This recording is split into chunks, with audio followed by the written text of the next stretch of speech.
Hello and welcome to Time Management Homeschool Success. My name is parenting and life coach Loyla Louvis. Today, you will learn how to create an effective system tailored to your family, replace common misconceptions about time, tune into your family's mission and purpose, and then finally move from confusion to clarity in your homeschooling efforts. We all start with a dream. Children memorizing Bible verses, memorizing their multiplication tables, and enjoying a calm, happy home. And yet, the typical day is often hijacked by a sick child, an unexpected phone call, a bad attitude, and so much more. It's exhausting. A new reality sets in, leaving us to wonder if we're doing the right thing or if we have what it takes to homeschool. The typical response is overwhelm, insecurity, comparison, and doubt. In a child, it looks like resisting harder, complaining louder, clamming up, or melting down. In mom, this looks like yelling louder, feeling desperate, becoming the mean mom, or giving up.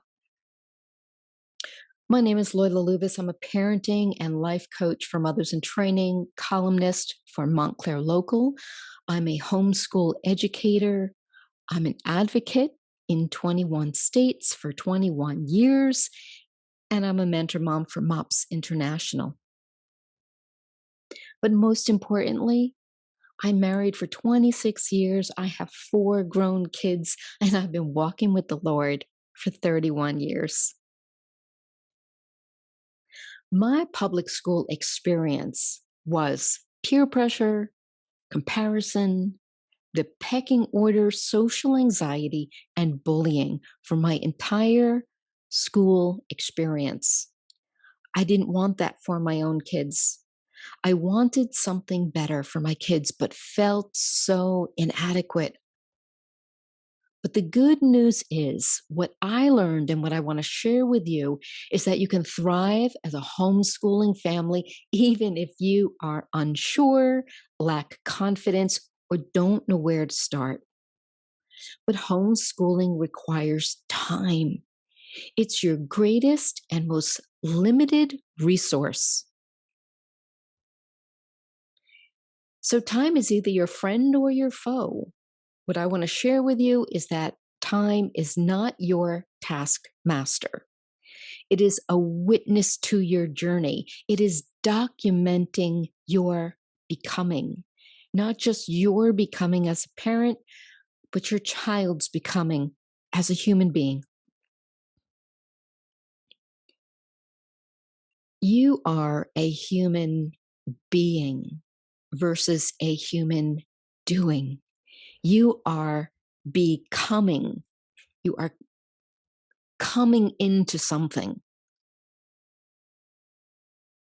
The goal of all the doing, all the things that are to be done as a homeschooling family, it's all about becoming.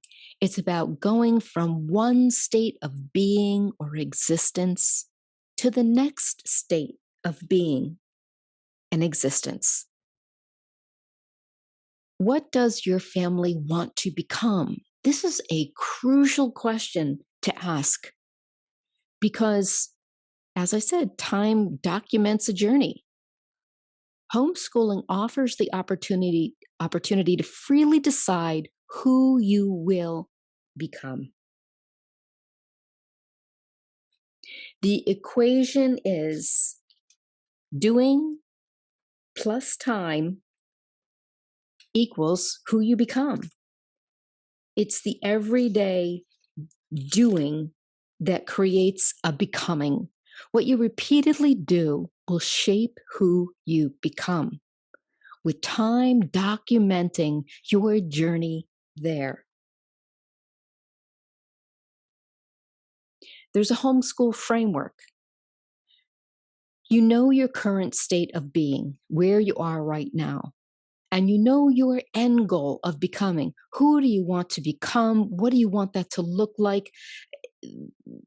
Analyze that And then all you have to do is plot out the points in between from where you are now and who you are now and who your children are now to where your family wants to go. When you know your current state of being and you know your end goal of becoming, you can easily plot out the points in between the first point and the last point. So maybe you have a generalized year by year goal. Each year, you know where, generally speaking, you want your family to be headed and becoming and going and growing. And then you break that down into monthly goals, and then weekly goals, and then finally daily goals. You can pay someone to plot out that journey for you through various curriculum, or you can plot out your course of action together prayerfully with your family. But there is a second layer to consider because we all struggle with various character imbalances. But now, this is where we move into homeschool success, a beginner's guide to time management, going from where your family is now, what you've talked about now, where you want to go, and how do you make that happen, not only in a year, but breaking it down in a month, breaking it down into the week, and then breaking it finally down into the day. Let's take a look. Hello and welcome. First of all, I want to say congratulations for beginning your journey of homeschool success. We are going to talk about how to get things done. First of all, I can imagine the overwhelm, and I want to share with you that if you have systems, clarity, and resources in place, you will do well. But as with anything, it's hard. Be prepared for the journey. Just like parenting, it's hard, but it's worth it. Homeschooling, it's hard, but it's worth it. So I want to start with the first question you really must ask yourself, and that is why? Why are you willing to take this journey? If you don't know your why, you'll bail, you'll forget, you'll be distracted, and you'll give up.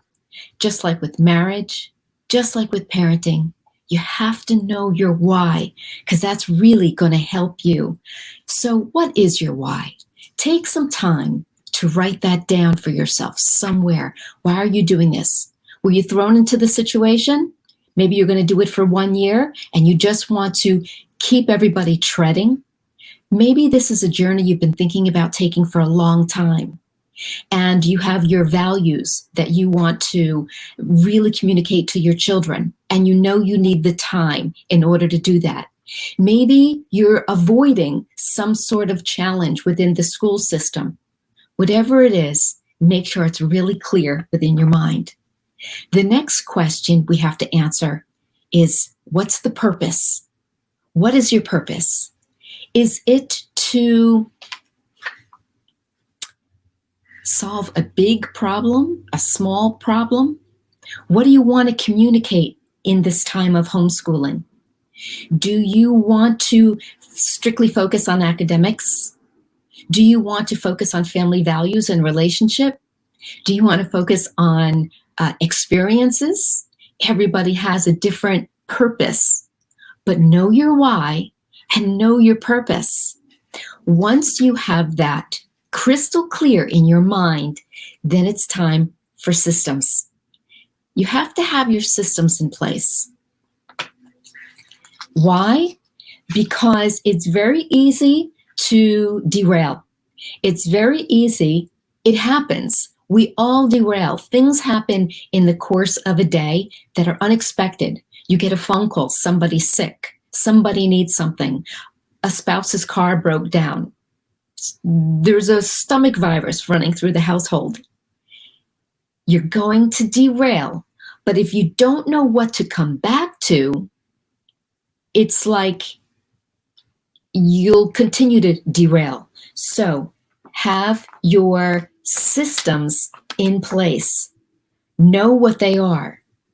So this is where I want to help you with this tutorial, is to show you how to create some systems. So you've picked your curriculum. You know what it looks like. You feel comfortable with it. You've taken into consideration the learning styles of your children, whether they like to look at a book, whether they like to they learn better by hearing things, or they need to get their hands on it, see it, touch it, feel it. By now, you know you've picked your curriculum accordingly, and you just don't know how you're going to get everything done. Maybe you're a working parent and you've got to fit in working, schooling, and life. That's why systems are so important. So let's talk about the day. You have to put the hours of your day into buckets. I recommend 3 buckets, from 6 to 11, from 11 to 4, and from 4 to 9. Those are the buckets I recommend because that's the typical day that most of us are in. Front load the heaviest tasks into those buckets. What does that look like for you? This is where the scheduler that I created comes in.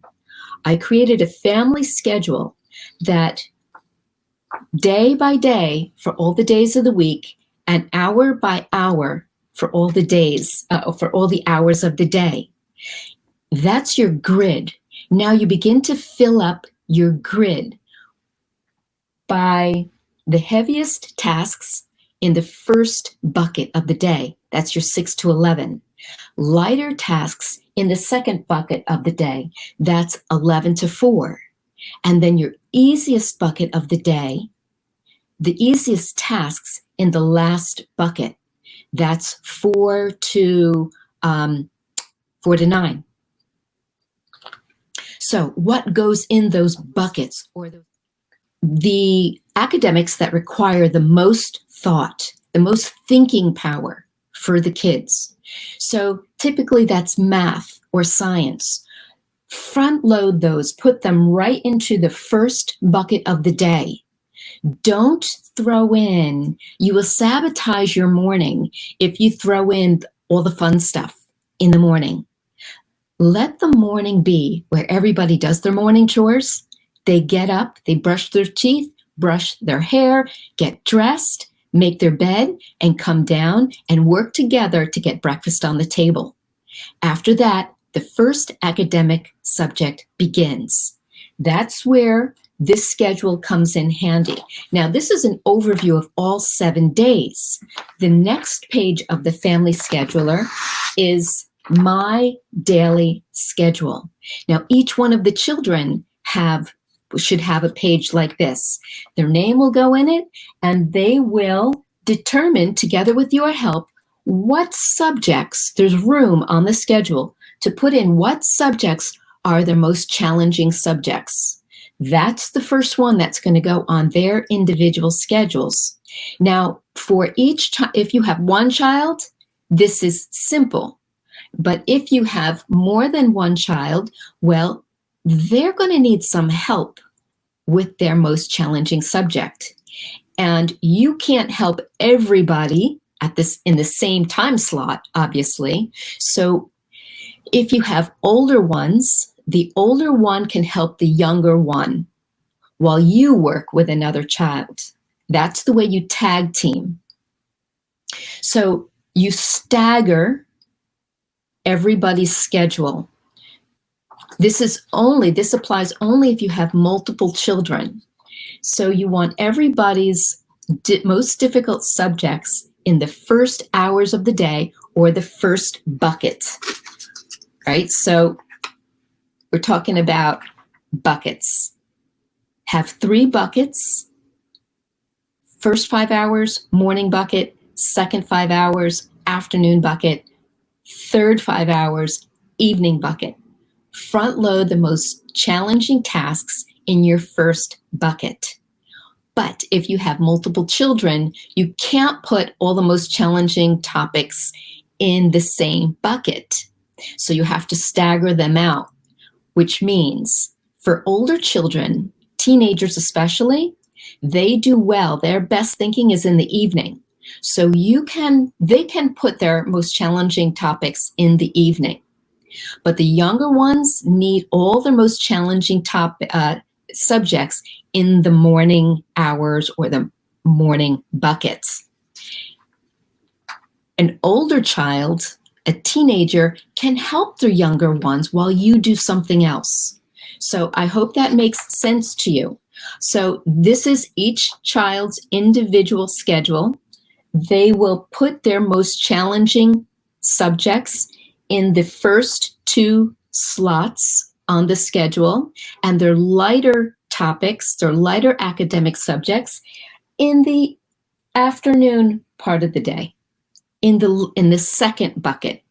Okay? Now, Mom, the next sheet on your family scheduler, by the way, you should have gotten a family scheduler with this tutorial, and you will also have an infographic so that you can put it up on your wall, see it as a glance to remember what it is you're supposed to be doing with the day. Now, this is a note to Mom. It has little tips on what to do in the morning to keep things running smoothly. Then in the 2 classes in the morning, lunch break, everybody stops at the same time to put lunch together. Mom, it's not your job to do all the heavy labor. Everybody works together to accomplish the task. So at lunchtime, everybody stops, makes lunch together, put things put food and supplies in places where even little children can reach them. This takes some planning ahead of time, but if you set up your home where everybody has easy access to the things they need, labeled, if certain children should have certain foods, certain supplies, label them, color code them. Lunch break. Then you're into your second bucket. 2 classes in the afternoon. Those should be lighter classes for younger children, lighter academics.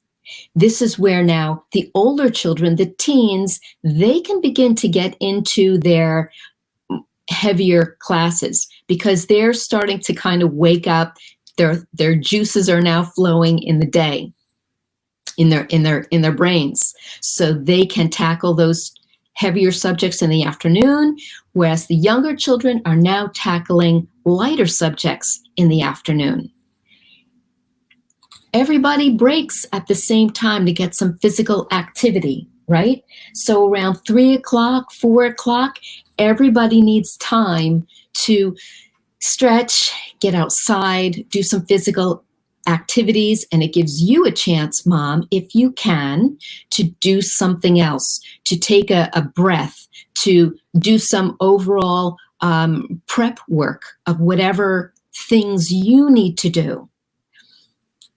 If you work, this is a time where you start to gather together, get your brain started ready for your work day to begin, because the first part of the day is front-loaded for homeschool activities. The second half of the day is where you, Mom, can begin your work day if you're a working mom, and your teenager can begin their heaviest academics of the day. Then everybody moves into dinner mode together. Everybody takes a break to prep together. Again, things are prepared, easy access, and we're going to talk about preparing food in a moment. So stick with me for that. All right, after dinner, the day is easy for the children. This is where everybody relaxes, engages together, does activities, whatever you want to do, whatever you want the family to do. But we're coasting down into relaxation time. We want the children already settled down, no high stimulation, so that they can go to sleep easily and early. So depending on the age of the child will determine when they go to sleep. But the children will all get in bed. Now, they don't have to go to sleep necessarily if they're struggling, but they do have to practice laying in bed, reading a book, imaginative play, whatever it is that's quiet and relaxing is okay for children to do if they're struggling. And the reason why I say that is because, Mom, this is where you begin to really do your work. What is the workload that you have once the children are in bed? That's where you roll up your sleeves and you can get in about 2 to 3 solid work hours. Is this easy? Not easy. Is it doable? Yes, it's doable. So let's talk about mornings with toddlers. If you have toddlers, their day, this is the 3rd page of the family scheduler, their day, things move along a lot quicker. They are not spending an hour at a time doing an academic subject. They're probably spending 30 minutes doing an academic subject. So the day you're going to fall in sync, right? You're still going to have your morning bucket, your afternoon bucket, and your evening bucket, but the academics are shorter. You have to move along from an academic to a play activity, to an academic, to a play activity, then nap or rest time. And this is a beautiful opportunity during these rest times that your child, even if they're not tired, gets into a habit of resting. Typically for a toddler, I'm going to say around 11 o'clock. Of course, you have your own schedule, but a morning rest time, an afternoon rest time, and then bedtime in that 3rd bucket. Those rest times give you, Mom, an opportunity to get your work done, okay? So morning chores, as I talked about earlier, get up, brush teeth, brush hair, wash face, make bed, eat breakfast. Those are morning chores. That's always number 1. First that happens, not TV, not snuggle time. Snuggle time is built into the system, but it's not yet. That's what we're working up to. We're looking forward to. That's the motivation to get this stuff done. We have 2 short academics in the morning, just like everybody else. If you have older children, stop for lunch break, quiet time, right? This is your afternoon bucket. Your child's going to go back down for a nap, physical activity, dinner time, and bedtime. As you look at your family scheduler, you will begin to see the system. There's a rhythm of the day. High activity first bucket, nap time or rest for little ones. Everybody's up for lunchtime together, working together. Then back to a nap time for the little ones or more academics for the older ones. I've listed on the next page resources and websites. Many of you have asked, what curriculum should I use? What resources do I have at my fingertips? You have anything you want. Your family may be a very active family, so you may not want to sit with textbooks or in front of the computer all day long. You might want to mix it up. You can mix it up. If you participated in an event that I recently did, you know there are many different styles and methods of education, and all of them work if your child digests information. That's the bottom line. So do not stress about which curriculum you should use. You could even make up your own if it accomplished the goals that you have, which is for your children to learn about math, reading, writing, literature, history, science, physical activity. And if you're faith-based, you want to weave in God's presence in all of these activities, all of these academics. If you are secular, then you want to focus on digging into as much information, material as your child can hold in their mental space, right? And nothing happens overnight. The homeschool success happens by little steps over the course of the days, like water dripping on a rock. After a while, even a rock forms a divot where drops of water have been dripping for a long time. That's the way education is. Little bits of information over the course of time, reviewing regularly, weekly, right? So you learn for 5 days, and then you do a quick review of everything you learned. The next week, you learn. Then at the end of the week, you do a review of everything you learned. That is the process across the board, the way that kids are learning, digesting, and a way for you to see that they are indeed learning.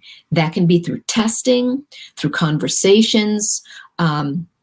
There are many different ways for you to see, Mom, that your child is actually learning the material. Okay, so that is resources, websites.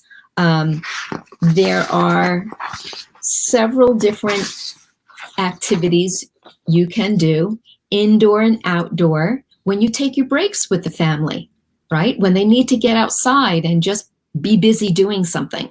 So if you need ideas, on this last page of the family, not last page, but toward the end of the family scheduler, you can see indoor and outdoor activities, things that just stimulate creativity, that get the kids moving, their blood flowing. That is, believe it or not, one of the mandates of the United States school education system, is that there must be physical activity. Kids must learn things. So aside from an organized sport, which is at your fingertips and things that you would be good to take advantage of, kids also just need time to no-brainer, easy, light activities to just relieve stress. So those are planned. These are ideas, and it is plugged into the family scheduler that I gave you. So that is how you get stuff done. You have systems in place that everybody knows what to expect, why to expect it, and what they're supposed to do. They know their purpose. Everybody needs to know the purpose. Everybody needs to know that there are 3 buckets in the day. Don't think about the entire day at one time. It's overwhelming. Break the day down in buckets and just think about one bucket at a time.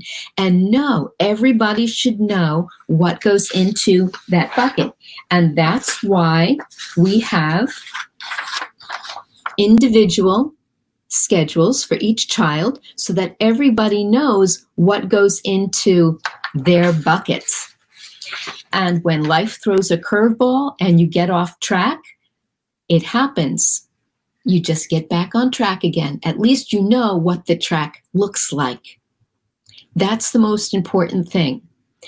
If you are an academic family, you load up on different textbooks and trainings that require writing and reading. That's your academic focus. If you are more of an unschooler, somebody who just wants to have your family learn as you do life, you still need a system. You still need to know what benchmarks you're trying to hit. You still need to have all of your subjects that you want to cover.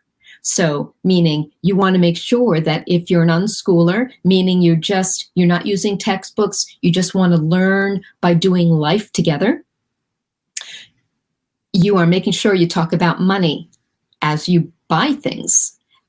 You want to talk about time and numbers as you look at the clock. You want to make sure that you are reading books and reading signs and really making sure that you take advantage of the reading and the literature and the right? You follow me? You make sure you have those benchmarks clearly in your mind if you are an unschooler. So that is the tutorial on systems, getting things done, having a purpose, keeping it clear in your mind. Understand life will get off track. You just need to have something to get back on track with.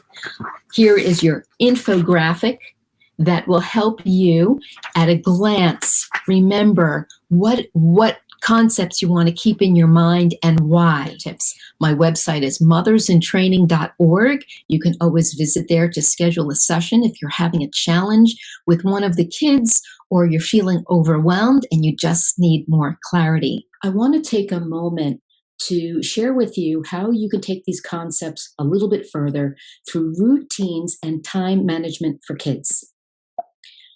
Routines and time management for kids helps children learn how to manage their time and fall into good routines. The program overview is it's a 4-class training program to help get clarity on the best practices for teaching kids routines and time management skills. The main goals of the program are to help you feel more confident as you teach your child life skills, give you tools, tips, and encouragement along the way, guide you away from common parenting mistakes that are so easy to avoid if they're on your radar, and then finally to create customized words, actions, and mindset strategies that are best suited for your child. My promise in routines and time management for kids is that in 4 classes, approximately 2 hours total class time, you'll learn the best practices for teaching kids routine and time management skills while at the same time helping your child feel seen and heard. They have a voice. The class plan is class number 1, paving a path for success. Class number 2, getting kids excited. Class number 3, creating a life you love. And then number 4, planning for the unexpected and then taking a next step. The class schedule looks the same for each short, simple class. You'll get a handout. You'll get a video training. You'll get an exercise to try, a homework assignment to try. And then there's a group where you can connect, ask questions, and learn more. And that's exactly the way it looks for all 4 classes. In the program, you receive on-demand video classes. These are pre-recorded training videos. They're short, about 10 minutes. You'll get a tutorial walking you through the concepts with easy hands-on exercises. You'll get printable resources that you can download, just plug and play while you're just getting started with homeschooling and exploring all that there is to learn and know and enjoy. It might be nice, it will be nice for you to have some plug and play schedules and templates to get you started. And then finally, some accountability, encouragement in our private community where you can jump in and get support, find more resources, share your progress, and grab new bonuses. Our clients have loved the program. Here's Nicole. In 5 minutes of our chat together, she got solid steps she could work on. Jody in New Jersey, she was just wowed by the progress she made using the program. And then finally, Gina, who is a preschool educator, just reinforced that the things being taught here are really on par with the academic system and with what teachers wished parents knew. Just to give you a little insight into what our day 1 class looks like, this is paving a path for success. There's a journal to print out, a strategy journal, so that this is the biggest class of all 4 classes. It teaches you how to handle the rough moments in the day when your kids don't feel like doing their schoolwork or their academics, or they don't want to do chores for the day, or whatever those common parenting challenges are that can get in the way and sabotage the joy of homeschooling. So there's a strategy journal, a short video to watch, a little homeschool exercise. You can post your wins or your struggles in the group and grab a bonus tip. So the first class, we talk about motivation, how to help kids be motivated when they don't feel like it. This is a life skill that we all need to learn. And so we have these little short videos helping kids be motivated and really digging into, why don't kids want to help? Why do they procrastinate? Why do they drag their feet? Mom ends up doing a lot when she just gets tired. Maybe leaving mom to do tasks when they're poorly done. Maybe a child wants a reward or no deal at all. Mom starts resorting to bribing and bargaining. We all know how this goes. Kids resist because it works. We get tired and we kind of give in, right? It pays off. So we talk about how to motivate your child. For more information into routines and time management for kids, you can go to gentleparingsolutions.teachable.com to learn more. If you want to take things further, point being, there is so much you can explore and get hand-holding along the way if you're feeling a little nervous about taking this exciting new step. Don't expect to see great progress real quick. That's not realistic. Education is a lifetime experience. You will all learn as you do life together, as long as you take little steps over the course of time, stay consistent, stay predictable, keep your focus, and I wish you all the best of homeschool success. You can get stuff done.